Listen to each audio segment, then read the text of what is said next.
রাজপুর সোনারপুর পৌর এলাকার এই সেই বাড়ির ছবি আপনারা দেখতে পাচ্ছেন, যে বাড়ির দেওয়াল কালো হয়ে যাচ্ছে। বাড়ির মালিক তিনি এমনটাই জানাচ্ছেন এবং ক্রমশই দেওয়াল থেকে বের হচ্ছে কালো একটি তরল।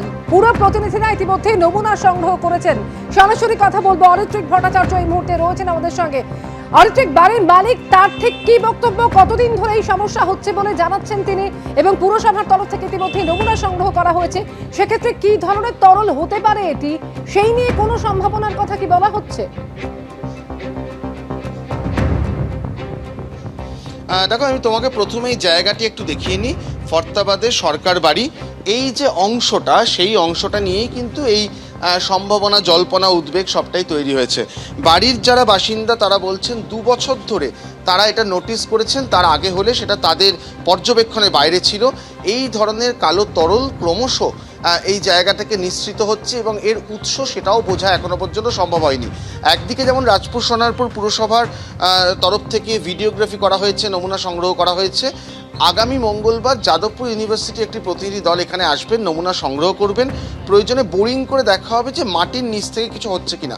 কিন্তু স্পষ্টত দেখা যাচ্ছে যে এই ধরনের তরল নিঃসৃত হচ্ছে এখানে, এবং সেটা যখন আমরা যখন সেটার যে গ্রহণ করতে চেষ্টা করছি, সেখানে কিন্তু একটা স্পষ্টত গন্ধ রয়েছে। আমি বাড়ির বাসিন্দাদের সঙ্গে কথা বলবো, তার আগে একবার নিচটা দেখিয়ে নেবো। বারবার পরিষ্কার করা সত্ত্বেও এই যে ফ্লোরের অংশটা, সেটা কিন্তু ঠিক এরকম তৈলাক্ত হয়ে যাচ্ছে এবং রীতিমতো পিচ্ছিল রয়েছে। আমরা এখানে হাঁটার চেষ্টা করলেও বুঝতে পারছি যে রীতিমতো পিচ্ছিল হয়ে রয়েছে এই জায়গাটা, এবং সবটাই কিন্তু এই অংশটা ঘিরে চলছে। একটু বাড়ির বাসিন্দার সঙ্গে কথা বলবো যে কবে এটা নোটিস করলেন, এই যে 2-1টি জায়গা থেকে প্রতিনিধি দল এলেন, তারা কি সম্ভাবনার কথা বলছেন? ওনারা তো বলছেন যাদবপুর ইঞ্জিনিয়ারিং ডিপার্টমেন্ট আসবে, দেখবে, কারণ ওনারা তো এটা ব্যাপারটাকে টেস্ট করে দেখতে পাচ্ছে না। এটাকে স্যাম্পেল নিয়ে টেস্ট করে, ল্যাবে টেস্ট করলে তবেই বোঝা যাবে। কিন্তু আমি তো জিনিসটা 2 বছর ধরে দেখছি, চেষ্টাও করছিলাম ক্লিন করে নিজেরাই প্রবলেমটা সলভ করার, কিন্তু কিছুতেই হচ্ছে না। ক্লিন করলে আবার অয়েল ফর্ম করে যাচ্ছে এবং আরও দিনকে দিন বাড়ছে। ক্রমশ জিনিসটা বাড়তে বাড়তে সেটা বাড়ির সামনের দিকে চলে আসছে। সবচেয়ে কথা, কতটা বিপজ্জনক ব্যাপারটা আমরা তো সেটা জানতে পারছি না। আমরা সেটা নিয়ে টেনশনে আছি। সবাই আসুন, দেখুন, সব ঠিক আছে, কিন্তু আমার টেনশনটা আগে জানা যায় কতটা আমরা বিপদে আছি, এর থেকে কোনো অ্যাক্সিডেন্ট হতে পারে কিনা এটা জানার অপেক্ষাতেই আমরা আছি। মিউনিসিপ্যালিটি আসছে, যাদবপুর ইঞ্জিনিয়ারিং ডিপার্টমেন্টে এসছে, নানা রকম নিউজ চ্যানেল আসছে, সবাই চেষ্টা করছেন। এবার দেখা যাক কি হয়। আমরা এটাই লাস্ট জানতে চাইছি যে এর ফলাফলটা কি হবে।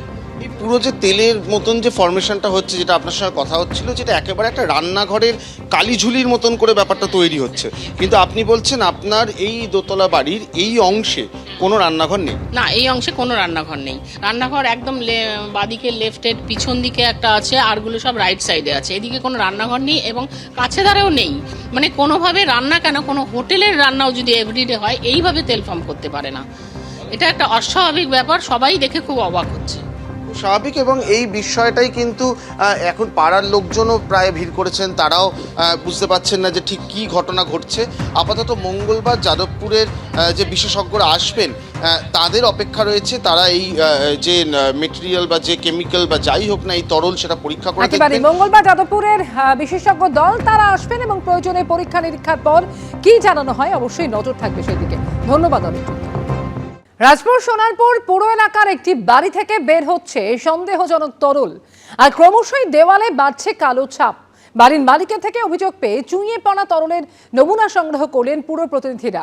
কি ওই কালো তরল, তা খতিয়ে দেখতে মঙ্গলবার ওই বাড়িতে যেতে পারেন যাদবপুর বিশ্ববিদ্যালয়ের বিশেষজ্ঞরা।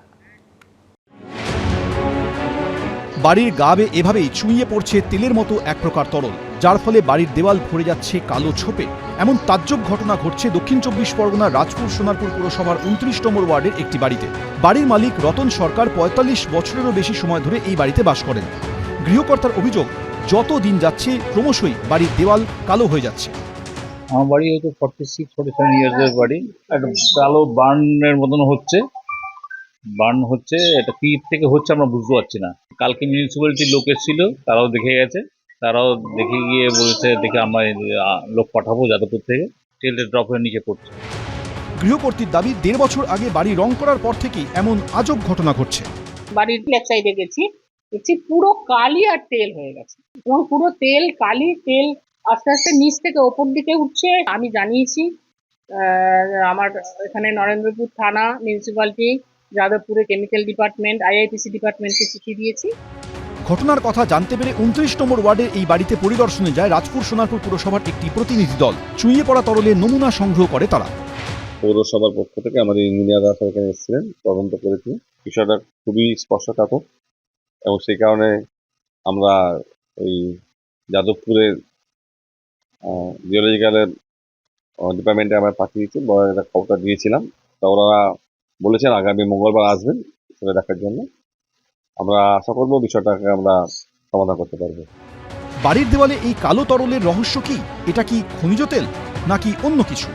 স্থানীয়ভাবে আমি যা দেখলাম টেস্ট করেও যে অতটা দাহ্য নয়, দাহ্যতার মাত্রায় খুব বিপদ নেই। 50-60 বছর আগে ওই জায়গাগুলোতে হয়তো ইন্ডাস্ট্রিয়াল ওয়েস্ট হোক, মিউনিসিপ্যাল ওয়েস্ট হোক, যদি ডাম্পিং গ্রাউন্ড হিসাবে থেকে থাকে, অনেক সময় সেই ধরনের ডাম্পিং গ্রাউন্ডে ওই ধরনের পরিত্যক্ত ফ্লুইডও রাখা থাকে, তার কন্টেনারও থাকতে পারে। সেই কন্টেনার মাটির তলায় যেটা ছিল সেটা যদি ক্যাভিটি ফর্ম করে ফেটে গিয়ে থাকে, তাহলে সেখান থেকেও আপওয়ার্ড সিপেজ অনেক সময় হতে পারে। ফলে সেটা হয়েছে কিনা সেটা পরীক্ষা করে দেখা আশু দরকার, এবং যে কারণের জন্য ওখানে সয়েল বোরিং বলতে আমরা যে বুঝি সেটা আমি ওদের আমরা করতে সাজেস্ট করেছি। যেহেতু বাড়িটার মধ্যে কোনো visible forms of distress damage দেখা যাচ্ছে না, আতঙ্কিত হওয়ার কারণ নেই, কিন্তু আমি বলবো সতর্ক অবশ্যই থাকতে হবে। পুরসভা সূত্রে খবর, মঙ্গলবার বাড়িতে গিয়ে তরলটি আসলে কি তা বোঝার চেষ্টা করবেন যাদবপুর বিশ্ববিদ্যালয়ের জিওলজিক্যাল বিভাগের বিশেষজ্ঞরা।